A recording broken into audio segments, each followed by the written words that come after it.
Can you briefly introduce yourself? Yes, my name is Andreja Jonoski. I work here at UNESCO-IHE in the Department of Integrated Water Systems and Governance, and I'm actually part of the Hydroinformatics Chair Group. Can you explain a little bit about your background? I am a civil engineer by background. I came here at this institute to study 18 years ago. I studied first groundwater hydrology. That's what I did for my master's, and then for my PhD studies I did a study in hydroinformatics, and then I continued working in this field. Mm-hmm. And where are you originally from? I'm from Macedonia originally, yes, but I live here in the Netherlands now for 18 years. And recently you have organized a delegation of UNESCO-IHE to go to Macedonia for a conference there. Can you explain a little bit about the conference? Yes, our delegation went in Macedonia to attend the BALWOIS conference. Mm-hmm. This was the 5th BALWOIS conference. It is a conference that is organized in the fields of water and environment, primarily for experts from Balkan region. But it is already a 5th conference, and started in 2004, and it has grown quite a bit, so there are attendants from other parts of the world as well. It's quite international now, actually. Mm-hmm. And our delegation of UNESCO-IHE was first there as an official delegation. Mm-hmm.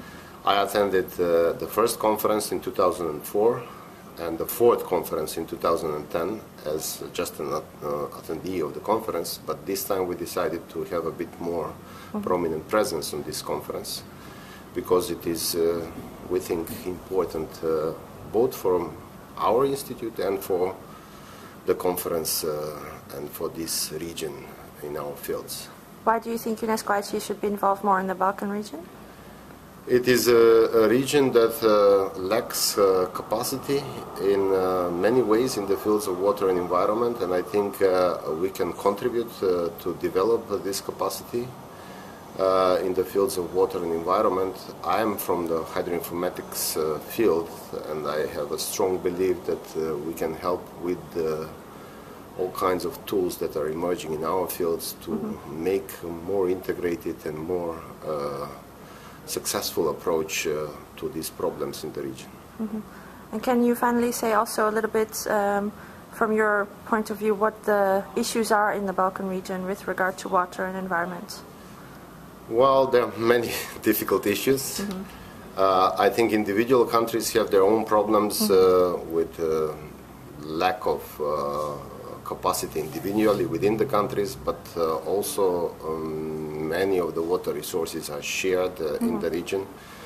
It's not like it covers one big shared basin, but there are many small basins that are shared across 2-3 countries. And this transboundary nature of the water resources forces the countries to develop cooperation. And all these countries are looking into the European experiences, into the European approach to do this, but there is still a long way to go to develop this cooperation. So I think that there is a lot of work there.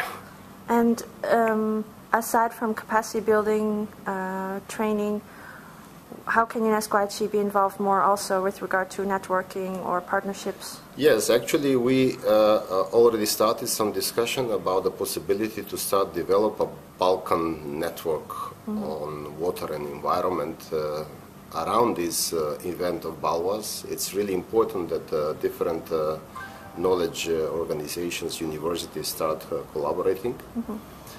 And through this networking we want to develop first the capacity building activities, like training courses and workshops and sharing of experiences. And later on we would like also to bring more of these partners into research activities that we could do together, possibly apply a bit more for European research funds. That is something that is still a bit lacking in this region, I think. Okay, thank you very much. You're welcome.